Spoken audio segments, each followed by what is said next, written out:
Alamin naman natin ang galaw ng bagyong Dindo mula mismo sa ating resident meteorologist na si Ginoong Nathaniel Cruz. Bang Tani. Salamat, Igan.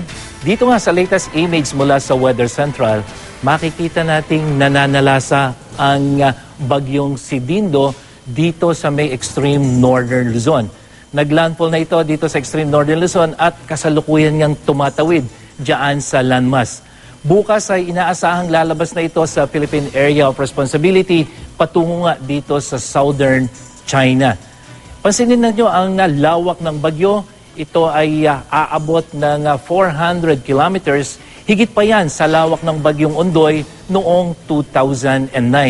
At bukod sa malawak ang bagyong Dindo ay pinapalakas nito ang hanging habagat kaya inuulan maging ang ibang lugar. Ito yung kulay pula na tumatama dito sa may kanlurang bahagi ng Luzon. At pansinin din niyo ang ating rainfall forecast. Inaasahan na uulan maging sa kanlurang bahagi ng Luzon hanggang yan sa Kabisayaan. Ngayong magdamag po yan hanggang bukas kaya payo natin sa mga kababayan sa mga lugar na yan, mag-ingat po kayo sa mga pagbaha at pagguho ng lupa. Igan, maliban sa bagyong Dindo ay may binabantayan din tayong isang low pressure area.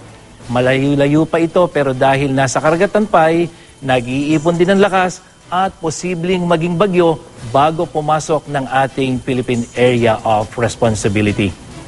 Ano man ang panahon, magplano, magsiguro. Makibalita sa GMA Weather.